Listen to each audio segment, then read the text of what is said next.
이러므로 내가 그리스도 안에서 아주 담대하게 내게 마땅한 일로 명할 수도 있으나 도리어 사랑으로서 간구하노라. 나이가 많은 나 바울은 지금 또 예수 그리스도를 위하여 갇힌 자 되어 갇힌 중에서 낳은 아들 오네시모를 위하여 내게 간구하노라. 그가 전에는 내게 무익하였으나 이제는 나와 내게 유익함으로 내게 그를 돌려보내노니 그는 내 신복이라. 그를 내게 머물러 있게 하여 내 복음을 위하여 갇힌 중에서 내 대신 나를 섬기게 하고자 하나. 다만 내 승낙이 없이는 내가 아무것도 하기를 원하지 아니하노니 이는 너의 선한 일이 억지같이 되지 아니하고 자유로 되게 하려 함이라. 아마 그가 잠시 떠나게 된 것은 너로 하여금 그를 영원히 두게 하게 함께 함이리니 읽겠습니다. 이후로는 종과 같이 대하지 아니하고 종 이상으로 곧 사랑받는 형제로 둘 자라. 내게 특별히 그러하거든 하물며 육신과 주 안에서 상관된 내게랴. 아멘. 계속해서 우리가 빌레몬서 말씀을 살펴보고 있는데요. 빌레몬서는 한 장밖에 안 되는 매우 짧은 편지임에도 불구하고 복음의 위대함이 무엇인지 아주 선명하게 보여주고 있는 말씀입니다.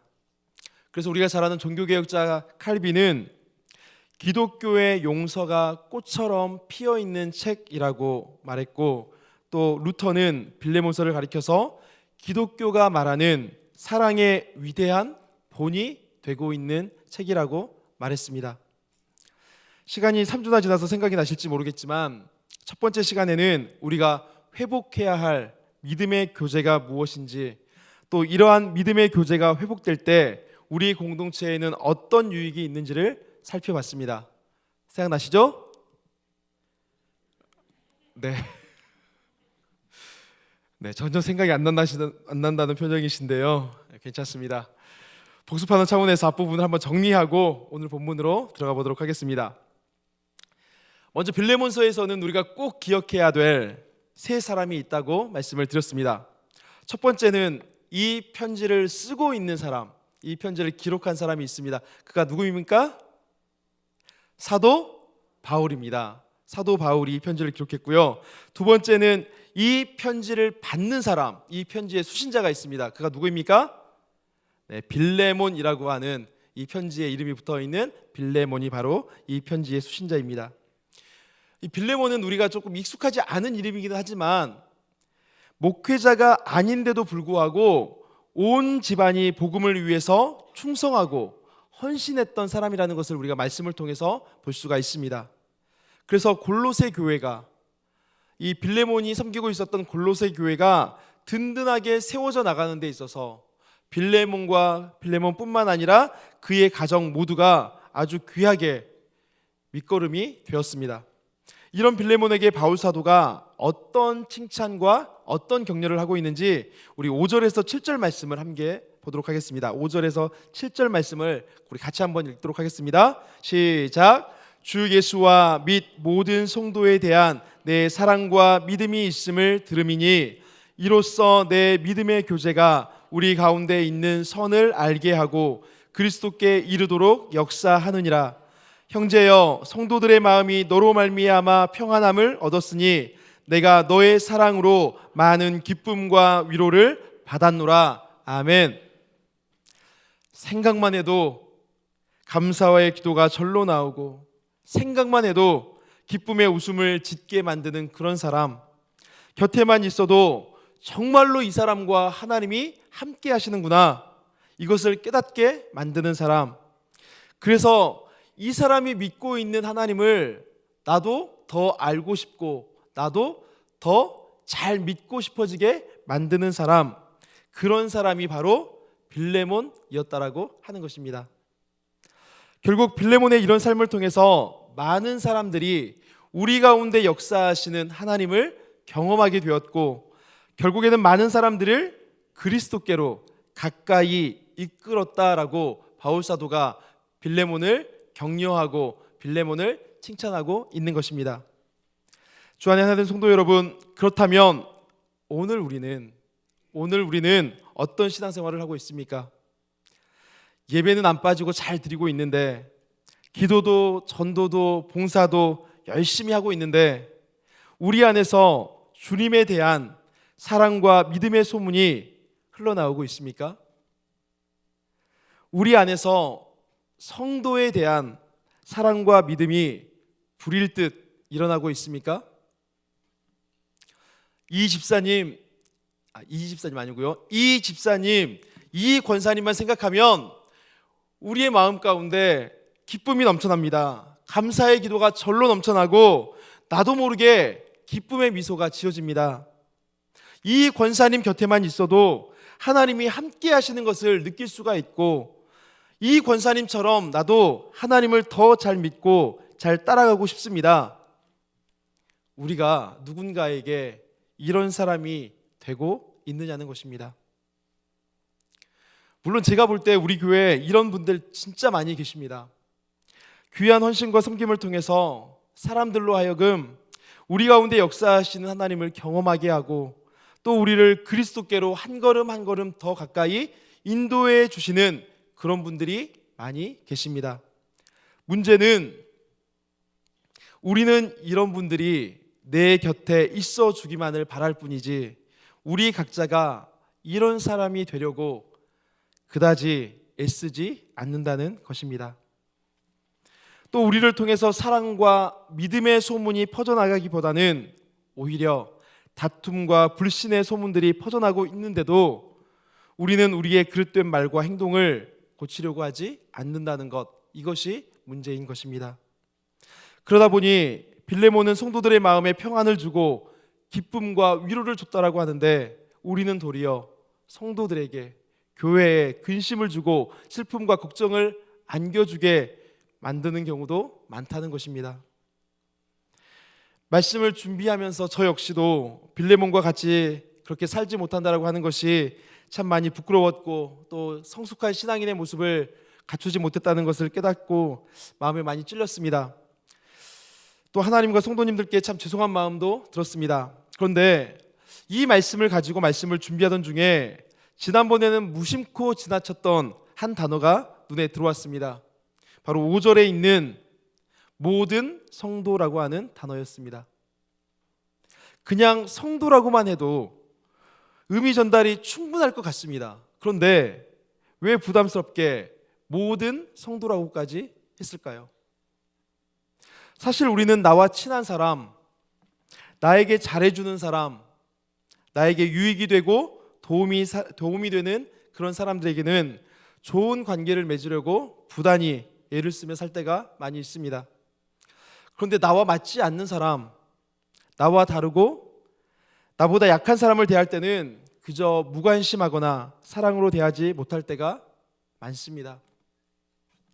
말로는 복음을 믿는다라고 하면서도 우리 안에 복음으로 살아내지 못하는 모습들이 너무나도 많이 있다는 것입니다. 모든 성도들을 사랑하고 모든 성도들에게 믿음으로 행하라. 이것이 우리에게는 정말로 어려운 일이지만, 그럼에도 불구하고 우리를 구원하신 주님께서 우리에게 이것을 요구하고 계신다는 것입니다. 우리 모두는 그리스도 안에서 한 지체요, 한 형제이기 때문에 그렇습니다. 연약해 보이고 초라해 보이는 사람일지라도 그를 위해서 주께서 십자가를 지셨고 주의 보혈로 그를 구원해 내셨기 때문입니다. 이런 일이 세상에서는 도무지 있을 수가 없고, 이런 일을 도무지 세상은 이해할 수도 없습니다. 그런데 복음으로 말미암아서 이런 일들이 초대교회 때부터 지금까지 우리에게는 계속되고 있는 것입니다. 우리의 믿음은 믿는다고 말하는 것으로 증명되는 것이 아닙니다. 내가 믿습니다 그런다라고 해서 우리의 믿음이 증명되는 것이 아닙니다. 우리의 믿음은 그 믿는 바를 살아냄으로, 즉 믿는 바를 행함으로써 증명되는 것입니다. 예수님이 나 같은 죄인도 품으셔서 나를 예수님과 한 형제 삼아 주셨으니 나도 그 사랑으로 내 형제를 사랑하리라. 이것이 우리가 머리에서만 머물고 입에서만 머무는 것이 아니라 믿음의 삶으로 드러나고 삶으로 증명되는 우리 모두가 될 수 있어야 한다는 것입니다. 힘들고 어렵지만 주께서 우리에게 말씀하시는 이 명령 가운데 기쁨으로 순종하고 그러한 공동체를 이뤄나가는 우리 동학교의 모든 성도님들 되시기를 간절히 소원합니다. 우리가 빌레몬서에서 기록해야 될 인물, 세 번째 인물이 있는데 그가 바로 바울이 빌레몬에게 편지를 쓴 걸 가지고서 빌레몬에게 찾아가서 전달했던 사람, 오네시모라고 하는 사람입니다. 중요한 것은 빌레몬과 오네시모의 관계인데요, 지난번에 말씀을 드렸던 것처럼 오네시모는 이 편지의 수신자인 빌레몬에게서 도망쳤던 노예였습니다. 어떻게 보면 하찮은 노예이고 쫓기는 도망자의 신세에 불과했던 인생이었지만, 이 오네시모가 복음을 만나고 나서 오네시모의 삶은 엄청난 변화를 경험하게 된 것입니다. 그래서 오늘은 위대한 복음 두 번째 시간으로 복음이 우리의 삶을 어떻게 변화시키는지 본문 말씀을 통해서 한번 살펴보도록 하겠습니다. 오늘 본문 말씀에 보시면 복음이신 예수님을 만나고 삶이 변화된 사람들이 나오는데 누구일까요? 먼저는 오네시모를 살펴보기 전에 우리가 바울 사도를 살펴봐야 될 것입니다. 유대교에 충성했던 일꾼이고 예수 믿는 사람들을 핍박했던 사울이 복음이신 예수님을 만나고 그의 인생이 완전히 바뀌게 되었습니다.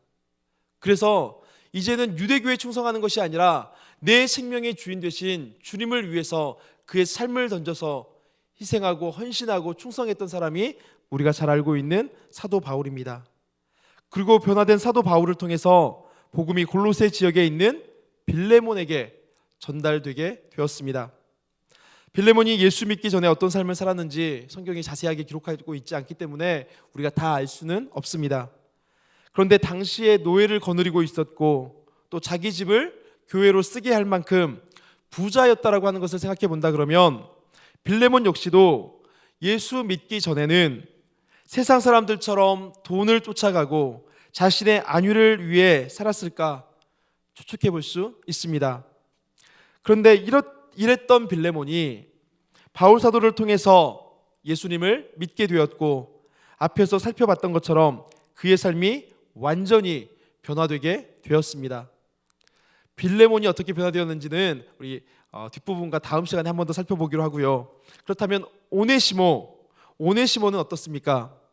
여러 번 말씀을 드렸던 것처럼 이 오네시모는 빌레몬에게 속해 있었던 노예라고 했는데요, 당시의 기록을 보면 이탈리아의 전체 인구 중에서 약 85%에서 90%에 이르는 굉장히 많은 사람들이 노예살이를 했을 만큼 당시에는 노예 제도가 굉장히 보편적으로 널리 자리를 잡고 있었습니다. 이렇게 광범위하게 퍼져 있었던 노예 제도가 유지되기 위해서 필요한 것이 있습니다. 그것이 무엇입니까? 강력한 법이 필요했습니다. 예를 들면 노예가 주인의 명령을 따르지 않거나 주인에게서 도망을 갔을 때 주인은 그 노예를 잡아서 때리거나 죽인다고 해도 전혀 문제될 것이 없었습니다. 그런데도 이렇게 막강한 힘과 막강한 권력을 행사할 수 있었던 주인 빌레몬이 연약한 오네시모를 맞이할 수 있었고, 또 그런 빌레몬에게 바울 사도가 자신의 편지를 써서 주인에게 다시 돌아가라고 명령할 수 있었던 것은 바울이 생각할 때 빌레몬이 오네시모를 용납해 줄 수 있을 만큼 성숙한 그리스도인이었다라고 하는 것이고, 또 사랑의 사람이었다는 것을 확신했기 때문입니다. 뿐만 아니라 오네시모 역시도 복음 안에서 변화된 사람이라는 확신이 있었기 때문에 바울 사도가 그리했던 것입니다. 복음을 만나기 전에 종으로서 오네시모의 삶이 어땠는지 성경이 말씀해주고 있는데요, 우리 11절 말씀을 한번 보겠습니다. 11절 말씀에 보시면 그가 전에는 내게 무익하였으나 이제는 내게 유익함으로 라고 말씀하고 있습니다. 여기 보시면 유익하다라고 하는 단어가 크레스토스라고 하는 단어입니다. 크레스토스. 그리고 여기에 접두어 아를 붙여서 크레스토스라고 하는 이 말이 무익한, 쓸모없는 이라고 하는 뜻을 가지고 있습니다. 그리고 반대로 여기다가 이 부정적인 아라고 하는 접두사가 아니라 좋은이라고 하는 유라고 하는 말을 붙이면 유크레스토스, 이것은 매우 유익한, 매우 쓸모 있는이라고 하는 의미를 가지고 있는 단어입니다. 그러니까 바울 사도가 우리가 말하는 워드 플레이를 통해서 복음이 오네시모를 어떻게 변화시켰는지 아주 선명하게 요약해서 이야기해주고 있다는 것입니다. 오네시모가 무슨 이유 때문에 주인인 빌레몬에게서 도망쳤는지 정확하게 알 수는 없지만 많은 사람들은 18절 말씀을 근거로 해서 오네시모가 주인의 재산을 몰래 훔쳐서 도망쳤던 것으로 보고 있습니다. 본래 오네시모라고 하는 이 이름 자체가 유익이라고 하는 뜻을 가지고 있습니다. 유익. 그런데 오네시모의 삶을 들여다보면 유익은커녕 오히려 남에게 해를 끼칠 만큼 연약한 사람이었다는 것입니다. 그런데 예수님을 믿기 전에는 이렇게 불성실한 종으로 아무짝에도 쓸모없는 그런 삶을 살아갔던 오네시모가 예수님을 만나고 나서 누군가에게 유익이 되는 사람으로, 누군가에게 꼭 필요한 사람으로 변화되었다라고 하는 것은 복음의 놀라운 능력이 아닐 수 없습니다. 그리고 16절에 보시면 바울 사도가 또 이렇게 말하고 있습니다. 16절을 같이 한번 읽어볼까요? 16절 말씀입니다.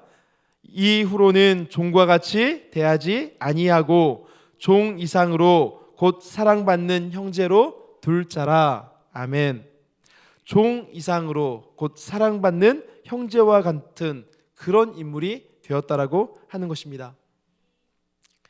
한번 입장을 바꿔서 한번 생각해 보시기 바랍니다. 어떻게 종이 주인의 사랑을 받는 형제가 될 수 있겠습니까? 지금까지 하찮게 하나의 물건 부리듯 그렇게 부려왔던 사람을 어떻게 내 형제로 받아들일 수가 있겠습니까? 쉬운 일은 아닙니다. 그런데 바울 사도는 오네시모를 가리켜서 그가 사랑받는 형제가 되기에 합당한 사람이라고 평가하고 있고, 빌레몬에게 이 오네시모를 너의 형제로, 사랑받는 형제로 두라라고 말씀하고 있는 것입니다. 과거에 다른 사람의 종으로 살 때는 그다지 충성스럽지 못했던 한 사람이 이제는 주님을 만나서 주님의 충성된 종이 되었습니다. 그래서 바울은 빌레몬에게 정중하게 부탁하는 것입니다. 내가 사도의 권위로서 나의 뜻을 너에게 명령할 수도 있지만 자상함과 예의를 갖춰서 사랑의 마음으로 너에게 부탁하다라고 말하고 있는 것입니다. 아무리 좋은 뜻을 가졌다라고 할지라도 무례히 행한다면, 무례하게 그것을 말한다면 그것은 참 사랑일 수가 없습니다. 그래서 바울은 그리스도 안에서 아주 담대하게 마땅한 일을 명할 수도 있었지만, 빌레몬이여, 당신이 그리스도인으로 마땅히 당신의 종인 이 오네시모를 용서하고 품어주어야 합니다. 그것이 옳은 일입니다. 그렇게 하십시오라고 말할 수도 있었겠지만, 바울 사도는 오히려 나는 사랑으로서 간구한다라고 말하고 있는 것입니다. 종을 형제로 생각한다는 것, 세상으로 볼 때 전혀 이해할 수 없는 일이고 또 우리가 생각할 때도 쉬운 일이 아닙니다. 그러나 바울 사도는 우리가 이미 그러한 은혜를 입고 살아가는, 주의 용서를 입고 살아가는 사람들, 주의 한량없는 그 말로 다 할 수 없는 은혜를 입고 살아가는 사람들이라는 것을 알았기 때문에 빌레몬에게도 이와 같은 권면을 할 수가 있었던 것입니다. 은혜를 깨달은 사람, 은혜를 경험한 사람만이 비로소 은혜를 베풀 수가 있습니다. 그래서 바울 사도는 인간적인 동정심에 호소할 수도 있었겠지만 이보다 훨씬 더 크고 강력한 십자가의 은혜를 기억하게 함으로써 빌레몬을 권면하고 있는 것입니다. 뿐만 아니라 오네시모의 허물과 잘못에 대해서도 자신이 책임을 질 만큼 사랑과 긍휼의 모습을 보여주고 있습니다. 이것이 바로 바울의 권면이 힘을 가질 수 있었던 이유입니다. 우리가 어떤 일의 당위성을 말하는 것은 참 쉽습니다. 이렇게 해야 된다, 이렇게 하는 것이 옳다라고 말하는 것은 참 쉽습니다. 그런데 무엇이 옳은지를 따지는 것은 많이 하고 있으면서도 정작 그 옳은 일을 행하고 그 옳은 일을 따라 살아가는 데 있어서는 이 핑계 저 핑계를 대면서 늘 주저할 때가 많이 있습니다. 우리가 우리의 말로 누군가를 바꿀 수 없는 이유가 바로 여기에 있는 것 아닙니까? 결국 내가 바뀌지 않고서는 남을 바꾸는 것도 쉽지가 않다는 것입니다. 바울은 그 자신부터서 복음의 빚진 자다운 모습으로 살았습니다. 내가 주를 위하여 갇혀 있다. 나이 많은 나이지만 여전히 복음을 위하여 이렇게 고군분투하며 살아가고 있다. 그것을 빌레몬이 알고 있었고 바울의 그 말이 누구보다도 빌레몬의 마음 가운데 다가올 수 있었다는 것입니다. 인내하고 용서하고 섬겨주고 생명을 내놓기까지 아낌없이 충성을 했습니다. 그래서 결국 그를 통해서 복음이 이방까지 증거되는 놀라운 복음의 도구가 되었던 것입니다.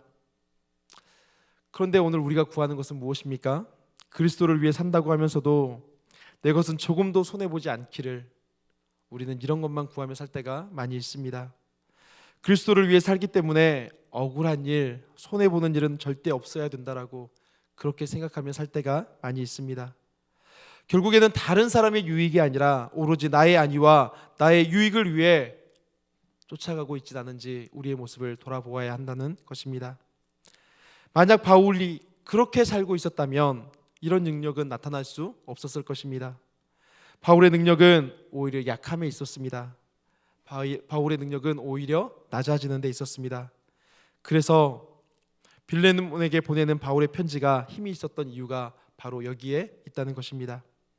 그리고 이어서 바울은 오네시모를 향해서 무엇이라고 말하고 있냐면 나의 신복이요 갇힌 중에서 낳은 아들이라고 말하고 있습니다. 오네시모가 전에는 무익한 자였는데 이제는 유익한 자가 되었다라고 복음으로 변화된 오네시모에 대해서 바울 사도가 이렇게 말했을 뿐만 아니라 또 하나는 그가 바로 나의 신복이요 갇힌 중에서 낳은 아들이라고 표현하고 있다는 것입니다. 이 신복이라고 하는 말은 심장이라고 하는 말입니다. 심장. 오네시모가 내 심장과 같고 갇힌 중에서 낳은 내 아들이라고 할 만큼 바울 사도가 지대한 사랑과 신뢰를 가지고 있다는 것을 말하고 있는 것입니다. 우리가 앞에서 살펴보았던 것처럼 빌레몬과 오네시모 이 두 사람은 전혀 다른 형편 속에서 살아가고 있었던 사람들입니다. 살았던 모습도 다르고 신분도 다르고 누려왔던 여러 가지 모습들도 다 다릅니다. 그런데 이 둘에게는 공통점이 있습니다. 그것이 무엇입니까? 이 두 사람 모두가 예수 그리스도의 십자가의 복음을 믿고 놀라우신 은혜를 경험한 사람들이라는 것입니다. 우리는 복음을 통해서 진정으로 구원받고 거듭난 성도의 삶이 어떠해야 하는가를 이 두 사람의 삶에서 발견할 수가 있다는 것입니다. 이것이 바로 복음의 능력인 줄로 믿습니다. 전에는 나에게 무익하였으나 이제는 나와 너에게 유익한 자가 되었노라. 우리가 세상에서는 무익했던 노예가 하나님의 나라를 위해 유익한 노예가 되었던 것처럼 하나님께서 허물 많고 연약한 우리들을 부르셔서 하나님의 나라를 위해서 아무것도 도움이 되지 못한 우리들을 부르셔서 하나님의 놀라운 구원을 허락해 주셨고 그 기쁨과 감격을 가지고 우리의 작은 섬김을 통해서 하나님의 나라가 이 땅 가운데 확장되어지도록 주의 복음이 땅끝까지 증거될 수 있도록 우리를 사용해 주셨습니다. 그래서 오직 복음을 위해서 살고 복음을 위해 죽기로 작정한 복음의 일꾼이 될 수 있도록 주께서 우리 가운데 은혜를 베풀어 주셨다라고 하는 것입니다. 그래서 복음은 우리의 삶을 변화시키는 능력입니다. 그래서 복음을 만난 사람들은 필연적으로 그의 삶 가운데서 크고 작은 변화들을 경험할 수밖에 없다는 것입니다. 사랑하는 성도 여러분, 우리는 다 무익한 종입니다. 그러나 십자가의 주님을 만날 때 무가치한 삶이 가치 있는 삶으로 변하게 될 줄로 믿습니다. 우리가 이러한 감격, 이러한 은혜를 가지고 살아가는 사람들인 줄로 믿습니다. 무익하던 인생이 유익한 인생으로 존재 자체가 완전히 뒤바뀌게 된다는 것입니다. 이것이 바로 우리에게 주신 최고의 축복이라고 말씀하고 있습니다. 예수 잘 믿어서 우리의 형편이 좀 나아지고 아픈 데가 낫고 자녀들이 형통하게 잘 사는 것, 이것도 하나님이 주시는 귀한 복입니다. 우리가 구할 복입니다. 그런데 이것이 우리가 이 땅 가운데서 누릴 최고의 복이 아니라 아무 보잘것없고 무익한 종이었던 나를 택하셔서 유익한 종으로 삼아주시고 자격 없는 나를 택하셔서 주님의 형제 삼아주시고 주의 백성 삼아주시고 하나님의 자녀로 살아가게 해주신 것, 하나님의 나라의 유업을 받을 자녀로 삼아주셨다는 것, 이것이 우리에게 주신 진짜 축복이라는 것입니다. 그렇다면 우리 성도님들께서는 이 복을 누리고 계십니까? 하나님 앞에서 이러한 칭찬을 받기 위해, 이러한 변화된 삶을 살기 위해서 날마다 자라가고 계십니까? 안타깝게도 우리의 모습은 참 많이 부끄러운 것이 사실입니다. 그러나 하나님께서 당신의 영광을 위해서 우리의 연약함을 날마다 그리스도의 형상으로 빚어가실 줄로 믿습니다. 우리의 허물과 연약함을 새롭게 하셔서 복음의 유익한 일꾼으로 귀하게 쓰임받을 수 있도록 주께서 우리 가운데 은혜를 베풀어 주실 줄로 믿습니다. 성경에 보시면 바울 사도가 아들이라고 불렀던 사람이 많지가 않습니다. 바울과 함께 복음을 위해서 죽도록 같이 사역했던 사역자 두 사람, 디모데와 디도를 제외하면 이 오네시모가 유일합니다. 엄청난 변화 아닙니까? 오네시모는 과거에는 무익한 종, 불성실한 종에 불과했지만 복음을 경험한 그의 삶은 완전히 뒤바뀌어서 복음에 충성된 일꾼이 되었다라고 하는 것입니다. 결국 바울이 빌레몬에게 오네시모를 용서해 달라고 요청하고 있는 이유는 다른 이유가 아닙니다. 개인적인 감정 때문에, 내 필요 때문에 그를 용서해 주십시오라고 이야기하고 있는 것이 아니라 오직 주의 복음 때문에, 주의 복음 때문에 주의 그 사랑으로 용서해 달라고 권면하고 있는 것입니다. 빌레몬은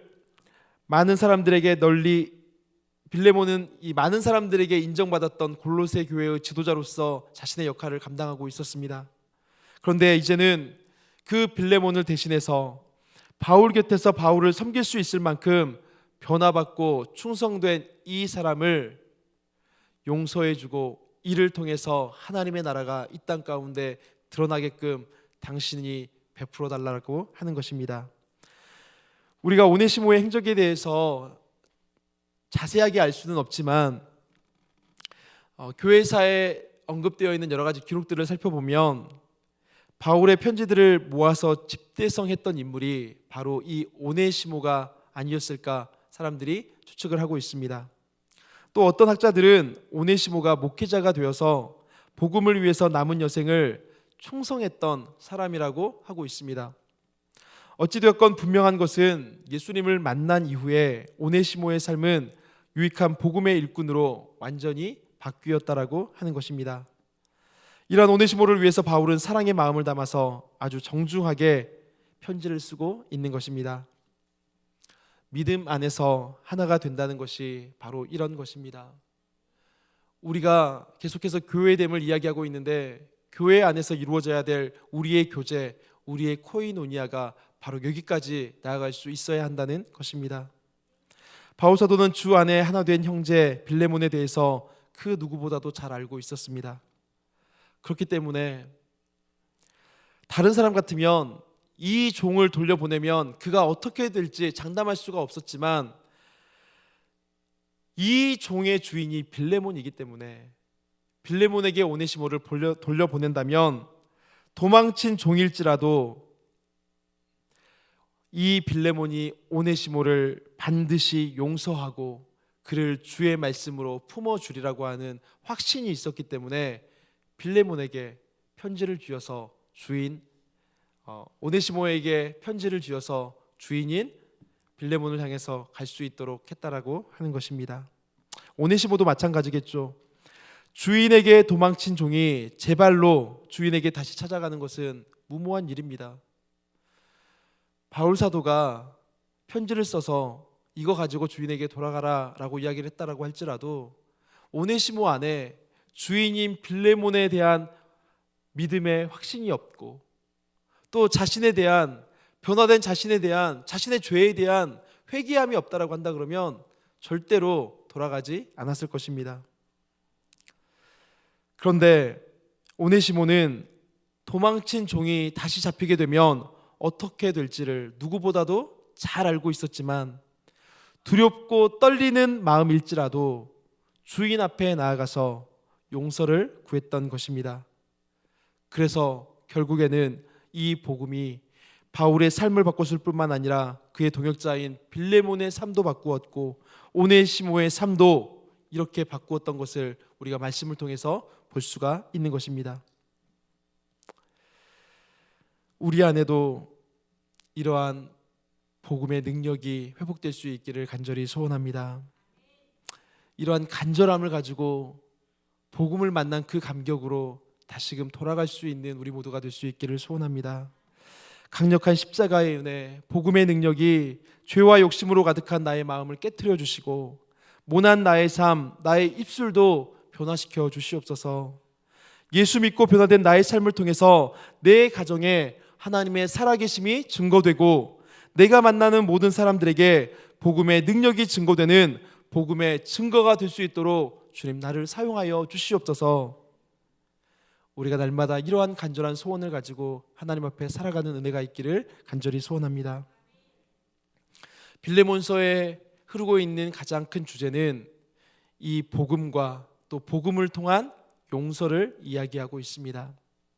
사랑하는 성도님들, 오늘 우리는 우리의 삶 가운데 얼마나 많은 용서를 하며 살아가고 있습니까? 내 기분에 맞지 않는 사람, 내 뜻에 맞지 않는 사람들을 얼마나 품어주며 그들을 인내함으로 대하고 계십니까? 복음이라고 하는 것은 내가 무엇을 해야 된다는 것을 이야기하는 것이 아닙니다. 복음이 왜 복음입니까? 복음이 왜 복된 소식입니까? 주께서 우리를 위해 행하신 그 일이 우리 가운데 선포되었기 때문에 그것이 우리에게 복음인 것입니다. 하나님께서 1만 달란트 빚진 자와 같은 나를 구원하셔서 우리에게 죄 용서의 은혜를 허락해 주시고 우리를 구원해 주셨습니다. 그 은혜를 입었기에 나 또한 100데나리온 빚진 자를 사랑의 마음으로 품고 그 가운데 하나님의 사랑을 전하며 살아가겠습니다. 이것이 복음의 은혜를 누리는 사람 안에서 나와야 되는 삶의 모습이라고 하는 것입니다. 우리의 삶 가운데 한 주 동안 용서하지 못하는 사람들이 있다면 이 사람을 품고 기도했으면 좋겠습니다. 주님, 내 힘으로 용서하는 것 아니고 내 능력으로 용서하는 것이 아니고 주님의 복음이 우리를 그렇게 이끌어 주실 줄로 믿습니다. 주의 복음을 의지해서 용서의 삶을 살아가겠습니다. 또 3주 후에 다시 이 말씀을 우리가 보게 될 텐데요. 그때에 주님, 주께서 주신 그 복음이 너무나도 커서 그 말씀 붙잡고 제가 3주 동안 몸부림쳐 봤습니다. 그리고 그 은혜로 다시금 주님 앞에 저의 삶을 내어 맡기고 주님의 은혜와 주님의 회복하심을 누리고 싶습니다. 우리 이런 마음으로 이제 빌레몬서 마지막 세 번째 시간들을 한번 기다려 주셨으면 좋겠습니다. 이제 말씀을 마치겠습니다. 예수 믿고 변화된 우리의 삶이 때로는 아무것도 변화되지 않는 우리의 모습들을 발견하면서 좌절하고 낭망할 수도 있지만 그럼에도 불구하고 하나님께서 여전히 우리의 삶을 빚어가고 계심을 잊지 말고 연약하고 무너질지라도 다시금 그곳에서 주의 은혜를 붙잡고 주의 사랑을 붙잡고 복음으로 변화된 삶을 살아가기를 힘쓰는 저와 우리 모든 성도님들이 되시기를 간절히 소원합니다. 그리할 때에 우리의 가정이 변화되어지고 우리의 교회가 변화되어져서 하나님의 영광스러운 나라가 이루어지는 기쁨이 가득할 줄로 믿습니다. 기도하겠습니다.